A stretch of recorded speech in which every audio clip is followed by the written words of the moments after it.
Welcome to the next portion of the speedometer build. I did manage to get the first speedometer installed. It's working. Got no issues with it, but I have two tracks and the loop is quite long, and I want to build a speedometer on the other side plus a speedometer for the other track. So the current plan is to do things a little bit differently. On the first one, I had a infrared sensor. On this one, I plan to use a photoresistor. Looks like that. So they're just tiny little guys. And I've even started wiring one up here. But I'm going to use the photoresistors, and then I'm just going to use an LED to display the speed. I'm not going to use the LCD, and while I have this little green LED in there to show me things are working, I'm not going to use that either, and I'll explain that in more detail. But the first part is going to be to get these sensors wired up. Oh, and just so you know, here's what I was doing to figure out wiring. I went ahead and wrote everything down here, top of this page. So top of this page shows connections to the keystone, which is the 8-wire connector. I'll be doing up a whole new one of these though. Okay, here's what the current sensor looks like. This foam is my table. There's the track along the top. There's an IR sensor there, an IR sensor there. Each IR sensor has three, a positive, a negative, and a sensor. All those go over the nano. I tied the positive and negative together. Power, plus and minus, comes into the nano. And then for the display plus clock, they're I2C. Now there's also the green LED, so two of these are for the green LED, the other four are I2C. They all go through a 6-wire pair under the cable. So that's what the existing one looks like. The new one's going to be a little bit different. Okay, so I showed you the old one here. The new one is going to be different. It's going to have a photocell here, a photocell here. Those will be through the foam and into a hole in the middle of the track. Coming out of each of them are 3 wires, and that's positive and negative sensor. I could tie positive and negative together here, but that's not currently the plan. And I'm going to have my power coming through under the table, and that's going to go into an 8-wire bundle. The 8-wire bundle is going to go up to this here, the display unit, and the nano is going to be up here with the display unit. I'll just solder the I2C, the 4 connections, into the nano here, and then these will get here. Now the thing I'm not sure how I'm going to do it yet is whether I'm going to have a wire coming out of here and plugging into a keystone in the bottom, or whether I'll have this all as a wire with a keystone here and then the wire coming up. So I need to think about whether I want a long cable off this guy at the top that goes down underneath and clips in here, or whether I want to take a long cable from here, separate out 3 wires here, 3 wires here, and another pair here. I'm kind of leaning towards having them all like this.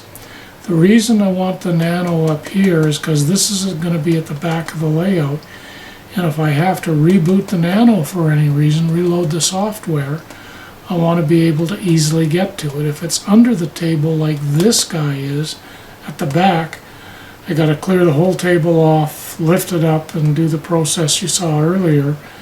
This one's not bad because it's at the very front, so I don't have to clear anything off. I can just plug into it.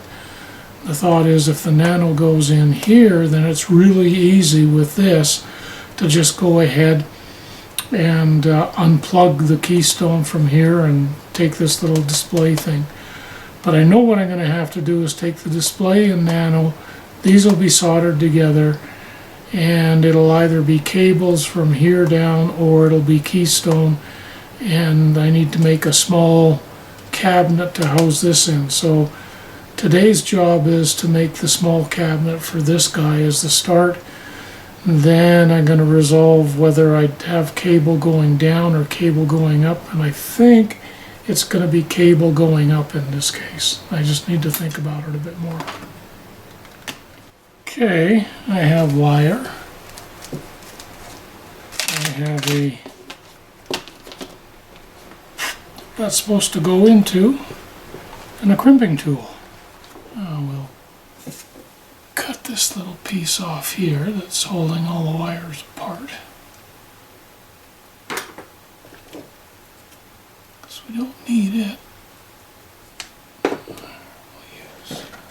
These are wire cutters because they're nice and small.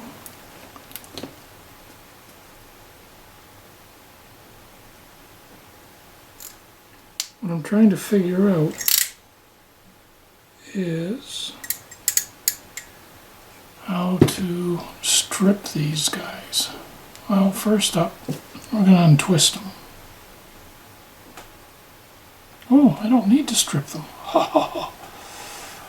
That's right, that's the advantage of doing this, is no stripping. Okay, so let's untwist them, straighten them out. Initial straightening anyway.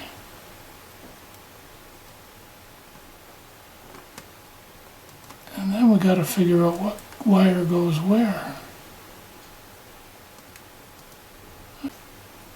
Is white and blue white are pin 5 and 4.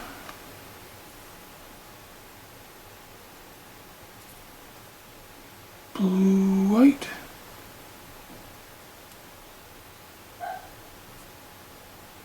And blue are, so that's pin 5, it's pin 4. White and green are 1 and 2. White green is 1, so that's pin 1. That's pin 2. Pin 3 is either white orange or it's white green. Oh, orange white. White orange is pin 3. Orange is pin. Uh-oh. 6.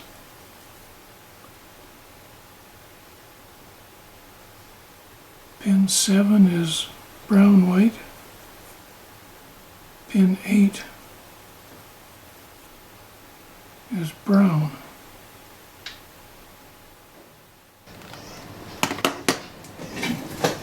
Okay, this is quite exciting. I managed to get all the cables pulled through based upon the color code that was here and on the side of this thing. So now I just have to crimp them. And based upon that, it's an 8P, so, well, and then once I got them through, I got wires out a little, and then I used a pair of pliers to pull them through. So we got lots of extra wire there. Fits into the crimper. And we press down firmly. And what happens? Well, they sure as heck aren't coming out. They all seem to have gone in okay. Oh, maybe they could go in a little more. Let's do that one more time.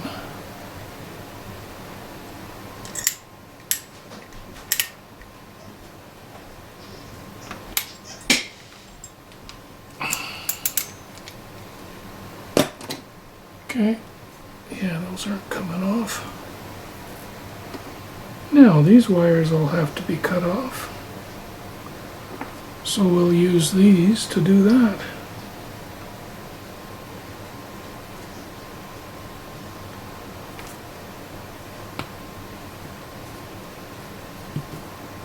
Now, that That's not quite enough. I'm surprised this doesn't.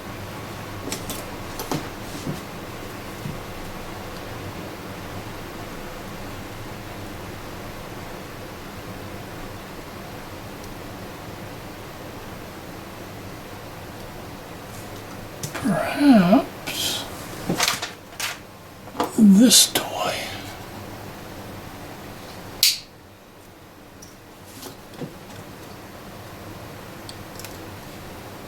Wooden block on the bottom.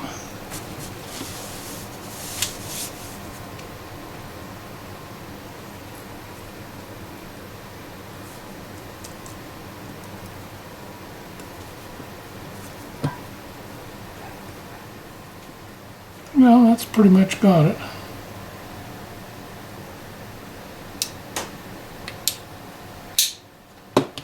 Now, see if it fits in okay. And it does. Okay, I'd like something that crimped around that. Okay, we're plugged in here, and I went through the multimeter and went through each of these contacts. Under the contacts it says whether it's like this pin is green, this one's green, white, this one's orange, white, and then in the back there's brown, brown, white, blue, blue, white. And then I touched the corresponding guy over here, and all of these are right. So I know that if I use a blue wire over here, it's going to be this pin here. So I got that all figured out. Which means now the next two things that have to happen is we'll take this. This has to go with this and this all in close proximity. In order to do that, I need to run and solder wires into this guy, into here, and then punch down into here. In order to do that, I'm just going to cut off a little bit of this and do the necessary connections. That'll be next. Oh, so that's that part. And then under the table, these, I've already designated what's what. Blue and blue-white are going to be for power, so they'll have to pick up the power that's coming in.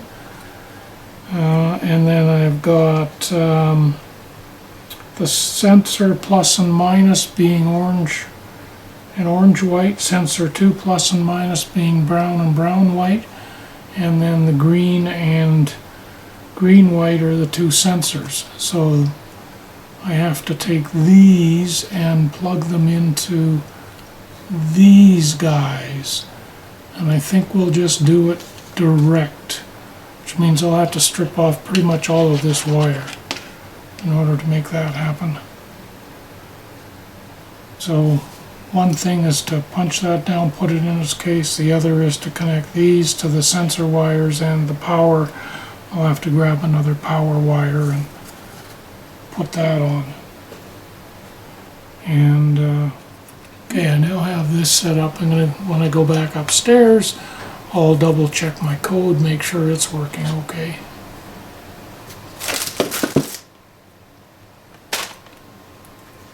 In the meantime, let's get working on this guy here. This is what I've been using for power connectors. So connect this into blue and white, and then I'll be able to do that. So I'm building with my sensors about 6 inches or 150 millimeters apart, which means I need enough wire to go like that. This here is, I'm using it, it's a punch down tool. It's relatively inexpensive. The other neat thing though is it also cuts this blue stuff. Just go like that, around once, pull it off, and off it comes. And I look real close to make sure, but nothing has been touched. Now I've got my sensors with orange and brown. Those now are how far apart? Those are, yeah, they're not quite far apart. I need them at least 8 inches, so we'll need to take off a bit more.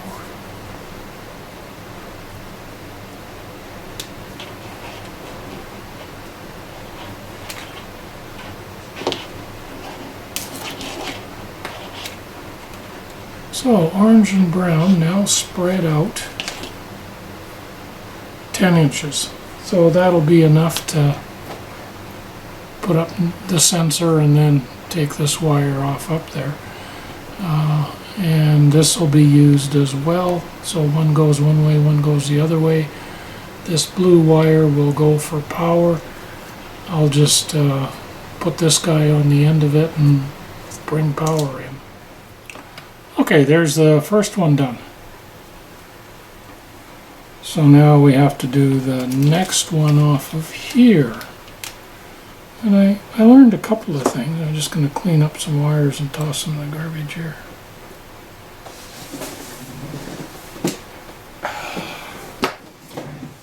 Okay, so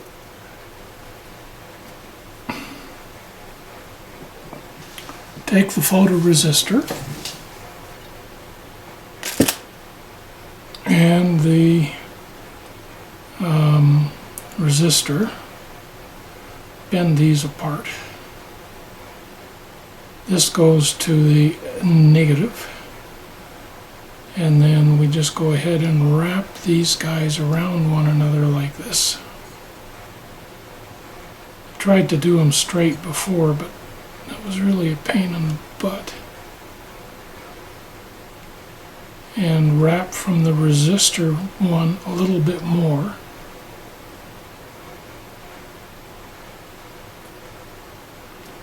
May need to use a pair of pliers or a pair of tweezers to get those together. Okay, so that's got those, which I'll solder. And what I'm going to solder to that, to this part, is the sensor wire. And further down here, clip off some of this, I don't need that much. I'll solder the negative, and then the positive goes on there. That means the positive, which is the solid brown wire, needs to be a little bit longer than the negative. And the longest wire needs to be the sensor wire. So if we go ahead and just kind of line these guys up, we got a sensor wire going there like that. Then we have the negative, which is brown-white, going down to there, so we can cut that about there. And then we have the other one is, yeah, he's okay at that length. So now we bare a little bit of wire here, we strip it with heat. Hot soldering iron.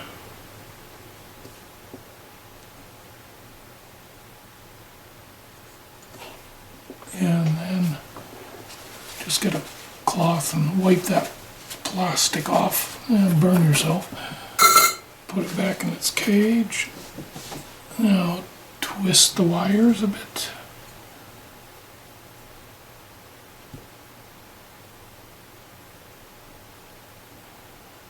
Now what we need here is, we're going to need on this, to ignore the positive for now. On the negative, we're going to need to insulate that. So I need a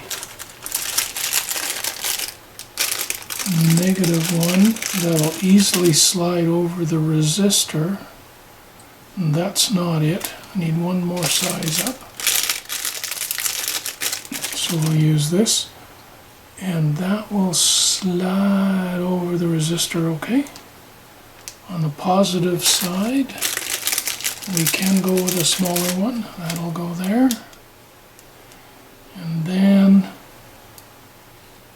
we need one that goes over everything. And last time we did green, this time we'll do yellow.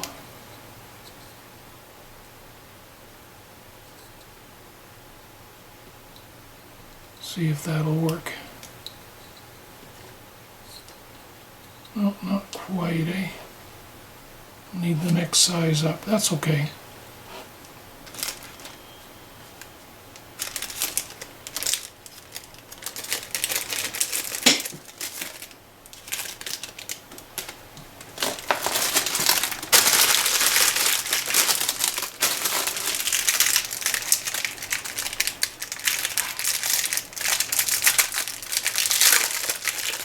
We'll go with blue on this one because we can.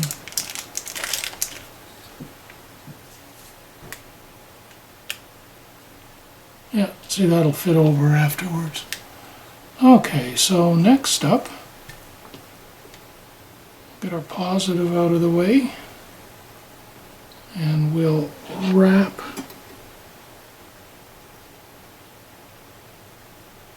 our sensor wire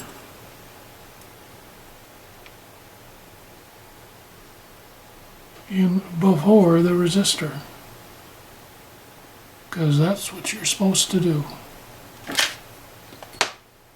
Then hold the bottom there, get this in,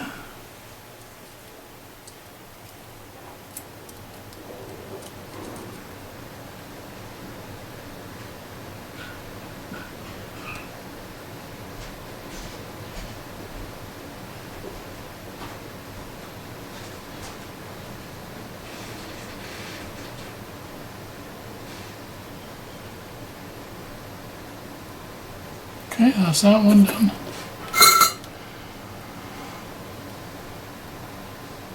Ooh, got kind of hot.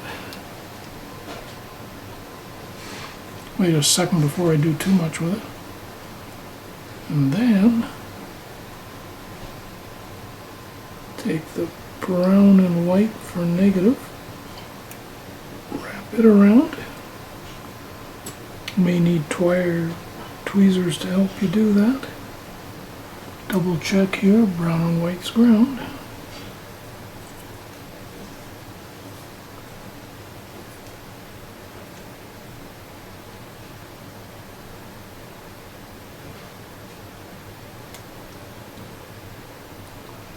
Okay, and that'll just go to the bottom of that wire like that.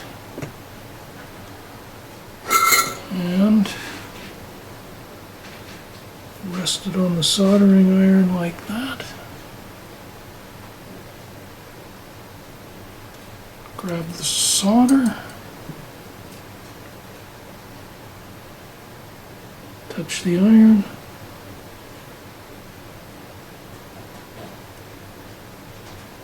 Touch the wire.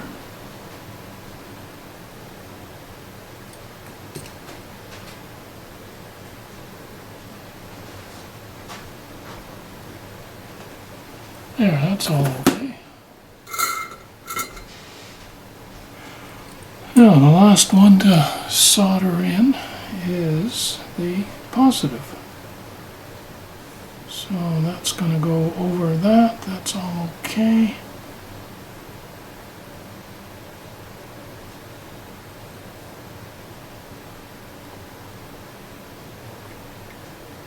So same kind of thing, you want to wrap the wire around. Oh, that's my continuity detector.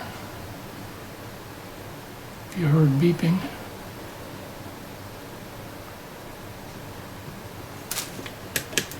Shut that off. Okay, and similarly, using gravity to hold it in place.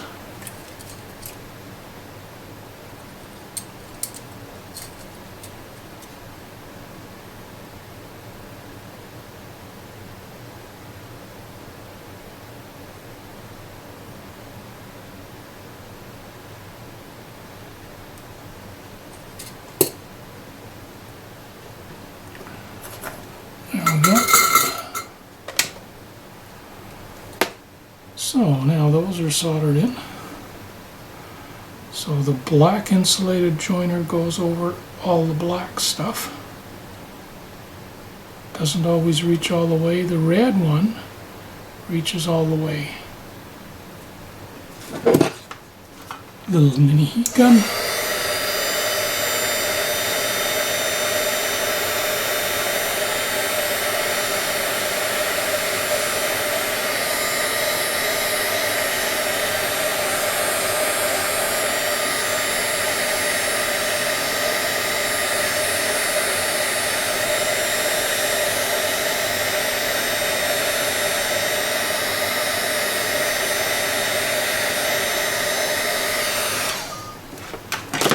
Then you can crimp it down with your fingers a bit. And then blue's going to go on once it's cooled enough.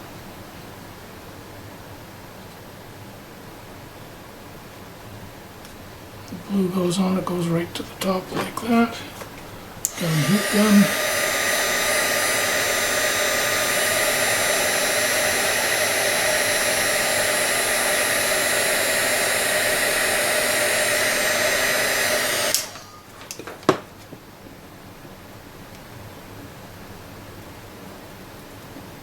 Okay, so there are my two sensors, and they'll go through about like that, which gives me about, oh yeah, that's up to 18, so lots of room there. Now the last thing that needs to be done here is the power cable.